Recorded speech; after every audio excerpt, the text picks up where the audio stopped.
Agora, olha só, a gente falou muito sobre isso essa semana. O governo decidiu encerrar o Programa Nacional de Escolas Cívico-Militares, que foi criado pela gestão do ex-presidente Jair Bolsonaro, isso em 2019.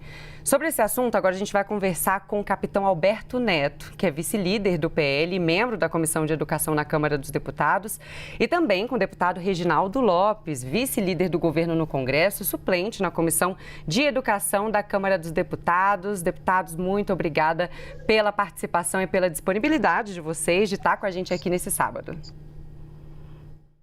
Boa tarde, Tainá. Boa tarde. Boa tarde, meu amigo, deputado Reginaldo Lopes. Parabéns pelo trabalho realizado à frente do grupo de trabalho da reforma tributária. É um prazer estar falando com todos aqui da CNI, um assunto tão importante, que a educação é que transforma um país e nós temos que continuar investindo muito numa educação inclusiva. Também agradeço o convite, Tainá, e um amigo que esteve conosco na reforma tributária, recorrendo à Zona Franca de Manaus. Muito obrigado aí pela amizade e também solidariedade em todo o debate da reforma tributária. É um prazer ter vocês aqui. Bom, eu vou começar com a primeira pergunta. Vamos começar com o capitão Alberto Neto. Em seguida, responde a mesma pergunta o deputado Reginaldo Lopes. Deputado, como você enxerga a decisão de Lula de encerrar esse programa nesse momento, né? É uma espécie de vingança contra Bolsonaro, na sua avaliação? Queria um posicionamento do senhor. Sim, o presidente Lula, ele chega para governar o país com muito rancor, com muito ódio no coração, com esse revanchismo que não faz bem, não é saudável governar assim uma nação. O fim das escolas cívico-militares é uma demonstração clara desse revanchismo. Em 2022, o MEC fez um levantamento do efeito das escolas, né? Das 200 escolas que nós temos, é um número muito pequeno ainda, que nós precisávamos, na verdade, ampliar. Nós temos um grande problema na educação, que é a evasão escolar. Nessas escolas, foi reduzido para 85% a evasão escolar. A violência verbal, a violência patrimonial, a violência física reduziu em torno também de 80%. Então, são números assim muito impactantes. E quando uma escola, eu já presenciei isso lá no Amazonas, tinha uma área vermelha que eu combati, já troquei tiro naquela área, o tráfico de drogas dominava aquele bairro.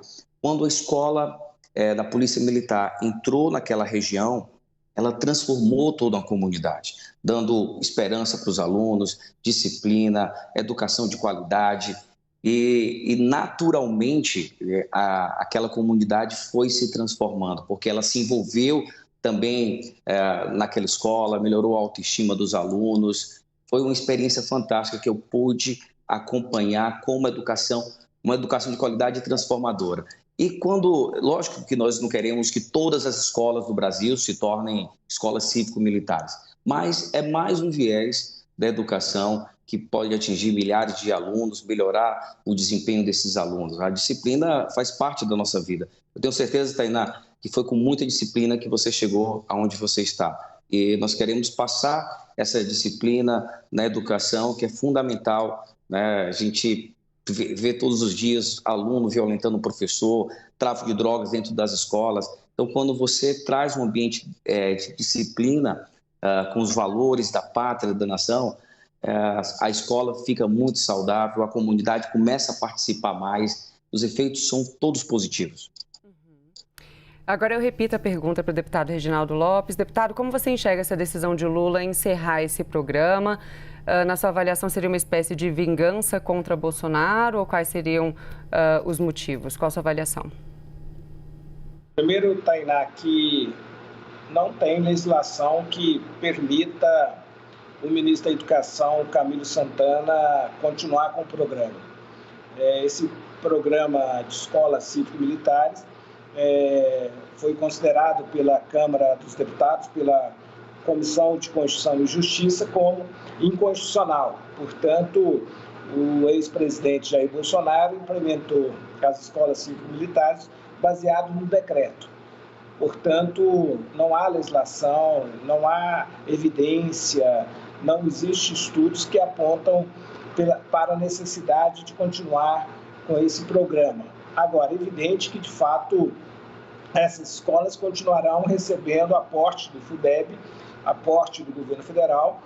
O fato é que, infelizmente, não foi garantida a constitucionalidade para a continuidade dessa experiência. Mas é bom lembrar que o governo é parceiro dessas escolas no âmbito do governo federal. Você tem escola militares do Exército, da Marinha, que o governo federal faz sim aporte de recursos. Nós temos também parcerias nas escolas estaduais, que o governo continua com o aporte dos recursos que são necessários, mas é bom lembrar também que, de fato, essa experiência ela não teve ainda dados que comprovam que é positivo, porque, de fato, nós estamos confundindo. O projeto pedagógico de formação sempre deve ser exercido pelos profissionais da educação.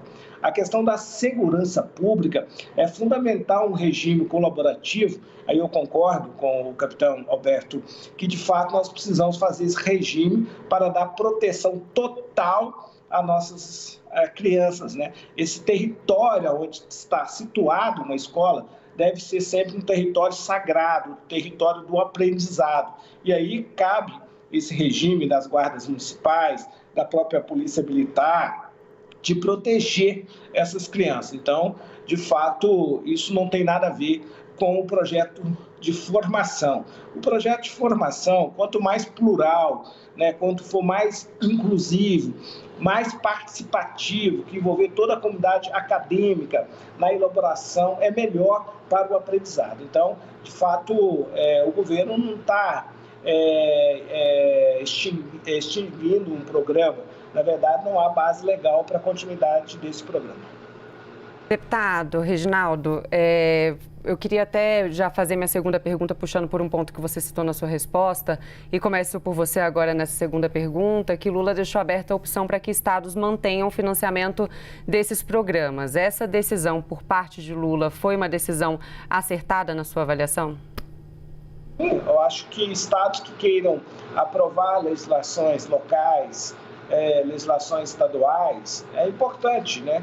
Até para podermos, no futuro, avaliar os resultados desse modelo de aprendizado. Na minha avaliação, o modelo que a gente tem de maior sucesso, que no programa de avaliação internacional do PISA, né, do programa internacional, nós criamos, eu participei muito dessa experiência em 2008 com o presidente Lula, que foi a criação de uma escola extremamente verticalizada, que são os Institutos Federais de Ciência, Educação e Tecnologia. Se a gente fosse avaliar, retirando desta avaliação as escolas estaduais, municipais, nós teríamos a melhor educação, a quarta melhor educação do planeta Terra.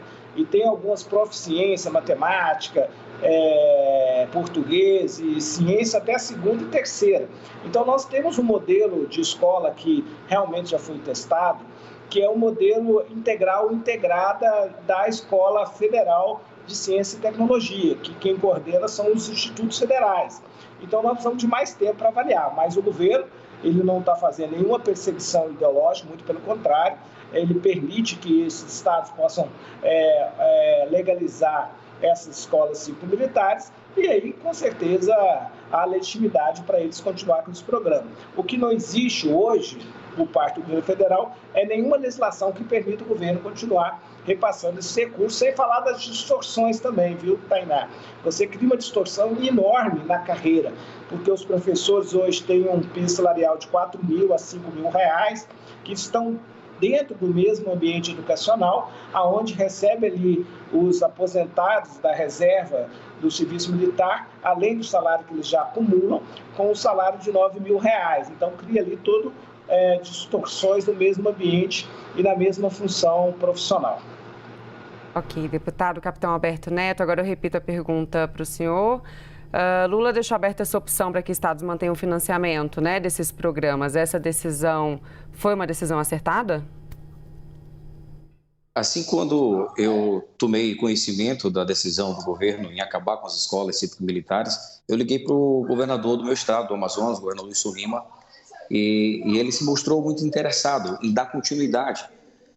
O Lula, na verdade, sentiu o impacto. Eu até faço um desafio aqui para a CNN, colocar uma enquete, saber se a população é favorável às escolas cívico-militares. Eu tenho certeza que o resultado vai ser, assim, esmagador, como a população brasileira gosta das escolas. Só lá no Amazonas, nós temos 10 escolas que pertencem 9 à Polícia Militar e 1 do Bombeiro. E eu acompanhei por vários anos essas escolas. A disputa para conseguir uma vaga nessas escolas assim, é muito grande. Dá até briga muitas vezes, porque realmente os pais se envolvem mais nessas escolas. É um ambiente de disciplina, um ambiente que traz os valores da pátria. Lógico, eu acredito até que nem precisa todas as escolas serem militares, mas toda escola tem que ter disciplina, a gente tem que fomentar os valores da nossa nação, da pátria, aquela matéria que precisa voltar, que foi da nossa época, eu acredito, da OSPB, que a gente entendia mais os valores cívicos, entendia até um pouco sobre a Constituição, que hoje os alunos não têm muito acesso e não é debatido muito no ambiente escolar, e isso é muito saudável para a democracia. Então, o Lula sentiu, na verdade, o efeito político negativo para ele. Por isso que ele voltou atrás e deixou aberto para os governadores darem continuidade a esse programa que tem dado muito certo. Por isso que precisa continuar. Na gestão a gente faz isso. Quando dá certo, a gente continua. Não deu certo, a gente volta atrás, procura melhorar. Agora não faz sentido, por isso que eu acho que é revanchismo, acabar um programa que tem sido um sucesso. Deputado, agora eu começo com o senhor, deputado Capitão Alberto Neto. Existe uma avaliação de que não teria dado tempo de avaliar de fato se esse programa, se essa medida foi positiva, porque ela foi implementada em 2019, portanto, foi finalizada, né, em 3, 4 anos, digamos assim. Você concorda com essa avaliação? Não teria dado tempo de analisar se foi de fato uma decisão acertada esse programa ou não? Olha, fazer uma avaliação é muito simples. Você pode pegar uma consultoria e conversar com os pais, com os alunos, verificar as notas dos alunos, se melhoraram antes da escola cívico-militar e depois. Eu vi que o MEC, eu vi uma reportagem do MEC que já fez um levantamento em 2022 que teve esse resultado que eu citei, 80%, 85% de redução de evasão escolar, 82% de redução da violência patrimonial, 85% da redução da violência física. Então, são números surpreendentes. O desempenho dos alunos também melhoraram em relação antes da escola cívico-militar. Então, assim, não consigo enxergar uma dificuldade em fazer uma avaliação quando você quer dar continuidade ao programa. Agora, quando você não quer dar continuidade, quando você está com esse coração cheio de revanchismo, né? Tudo vai ser desculpa para colocar fim a um programa de sucesso como esse. A educação, ela tem que ser inclusiva em todos os aspectos. O deputado foi muito brilhante quando ele falou sobre as escolas dos institutos federais que trabalham a parte da ciência.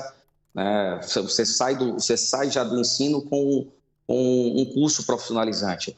E, inclusive, o ensino médio está sendo desenhado para isso, para você sair já com um aspecto profissional. A gente não pode voltar atrás. Assim, a gente tem que usar a educação em todos os viés, na disciplina, nas escolas militares. E dentro das escolas militares, você pode trazer também esses aspectos que o Instituto traz. Trazer robótica, trazer a ciência, trazer um ensino mais prático, mais profissionalizante.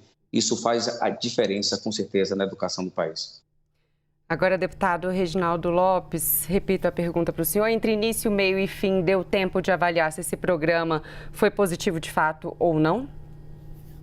Olha, Tainá, o governo anterior abriu um chamamento público, são 138 mil escolas, só 202 escolas aderiram a essa metodologia. E, volto a repetir, sem nenhuma legislação, não há legalidade para o repasse dos recursos. E os recursos que foram repassados, os municípios não conseguiram executar, nem os municípios, nem os estados. Então, de fato, há uma dificuldade de um plano pedagógico bem objetivo, como aplicar esses recursos e qual é a proposta, de fato, na formação desses jovens, desses adolescentes. Então, não há nenhuma perseguição, muito pelo contrário. O governo acabou de aprovar agora, com o apoio do deputado Capitão Alberto Neto, a aprovação da escola de tempo integral. O governo editou uma medida provisória, foi convertida em projeto de lei, Câmara e Senado referendaram essa medida provisória. Nós estamos colocando 4 bilhões de reais e temos a meta de atingir 1 milhão de alunos. Na verdade, esse é um método comprovado de aprendizado, ou seja, a escola de tempo integral, a transversalidade das áreas do conhecimento e a integração do aluno com a sociedade, com o seu meio, com a comunidade e com várias outras atividades, do ponto de vista cultural, social, do ponto de vista profissional. Então, essa metodologia tem comprovação internacional. Eu volto a repetir, a prova que nós estamos no caminho correto são os resultados dos institutos federais. E nessa experiência da Escola Cívico-Militares, o governo não tem nenhum tipo de preconceito, muito pelo contrário, já existe há mais de 50 anos. Eu mesmo, capitão Alberto, já ajudei, quando governamos Minas Gerais, a abrir escolas militares, da Polícia Militar, do Corpo de Bombeiro, até as escolas do governo federal. Mas nesse caso tem legislação, tem autorização legislativa. O problema é que a escola cívico-militares, que o governo anterior tentou implementar no país, não houve sequer autorização legislativa, foram feitos por decreto. Então é evidente que o governo não tem nenhum preconceito, não tem legislação que permita e não tem resultados, não tem evidências ainda comprovada da sua eficiência. É evidente que nós temos que garantir segurança pública, proteger esse território do aprendizado. Então isso é fundamental. E aí sim, nós temos que incorporar cada vez mais no modelo de colaboração federativa, todas as forças de segurança públicas para dar proteção às nossas crianças. Agora, o projeto pedagógico deve ser executado por profissionais que formaram e que têm a pedagogia como método de educação. Então, nesse sentido, eu prefiro ficar com as escolas e o método pedagógico que nós já aprendemos a formar nossas crianças. Deputado Reginaldo, agora para a gente encerrar, vou fazer a última pergunta para os dois. Eu gostaria de uma avaliação, como você enxerga a gestão da educação que tem sido feita pelo atual governo, até agora? Olha, Tainá, o governo ele tem recriado alguns programas que, na verdade, foram abandonados pelo governo anterior. Nós estamos no século XXI, há uma diversidade enorme. Nós temos o grande desafio de fazer uma escola com capacidade de inclusão, Então o governo está buscando permitir essa diversidade. O governo está aí tentando reconstruir o programa de financiamento da educação em todas as etapas. A PEC do Bolsa Família, que eu coordenei como líder do PT, nós fizemos uma recomposição de 12 bilhões de recursos na área da educação. É bom lembrar que fizemos uma recomposição aí da merenda escolar, da alimentação escolar, fizemos uma recomposição das bolsas para os estudantes, seja das universidades, pós-graduação. Também conseguimos aí colocar 4 bilhões na escola de tempo integral. Estamos recuperando aí e retomando as obras de mais de 14.400 obras que foram paralisadas, obras estratégicas como a construção de creche. Eu acho que o grande desafio do Brasil é investir sim na escola básica, em especial dar proteção total na primeira infância. Eu acho que esse é o desafio, como universalizar a primeira infância para todas as mães terem acesso, as crianças terem acesso a uma proteção integral de 0 a 6 anos. Então nós estamos aí tentando recuperar essas obras que foram paralisadas. Ou seja, então acho que o governo, nesse primeiro momento, está fazendo esse dever de casa e lançou uma campanha nacional.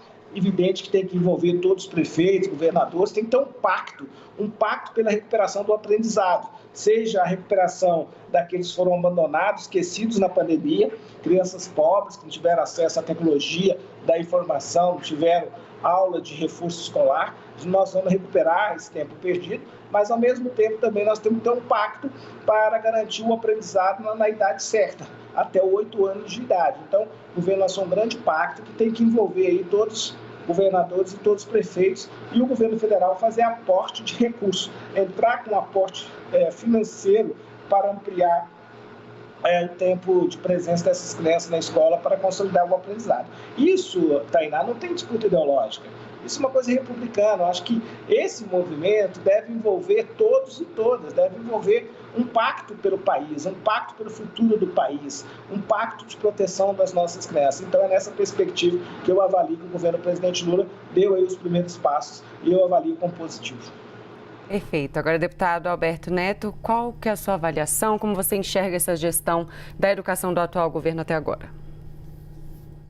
Primeiro, é muito recente para você criar um programa que já tem algum resultado do governo, mas o governo deu uma bola dentro em relação às escolas de tempo integral. Eu também acredito que o ensino integral, o ensino profissionalizante, ele faz a diferença na vida das pessoas, das famílias, do país, né? A gente precisa melhorar o desempenho, o nosso desempenho produtivo, e isso passa pela educação, uma educação de qualidade, de tempo integral, com ensino profissionalizante.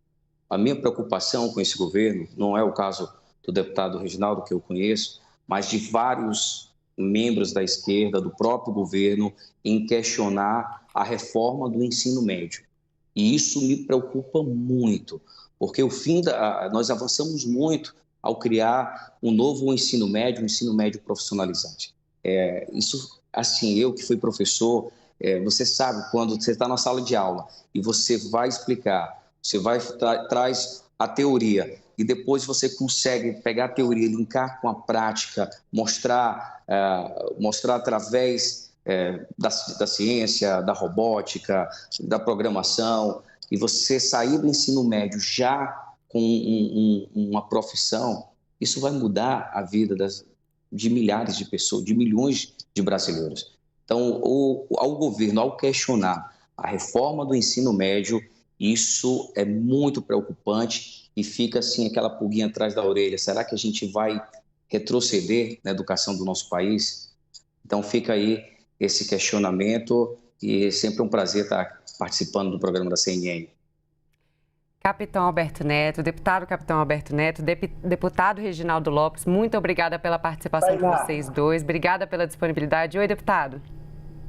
Sabe que o Capitão Alberto é um querido, é um amigo. Mas você sabe que, na verdade, eu sou defensor do ensino médio. Eu fui autor, estudei o ensino médio por 4 anos e eu também concordo com Vossa Excelência que o ensino médio tem que ensinar por áreas do conhecimento. O que o governo do presidente Lula abriu foi um chamamento para a gente estudar o conteúdo da Base Nacional Curricular Comum e depois a gente acertar aí como que se dará essas áreas do conhecimento e qual seria o pacto federativo para a gente garantir que o estudante não seja escolhido, que o estudante possa escolher o seu itinerário formativo. Mas você vê que tem mais convergência com o Capitão Alberto Neto do que polêmicas, né?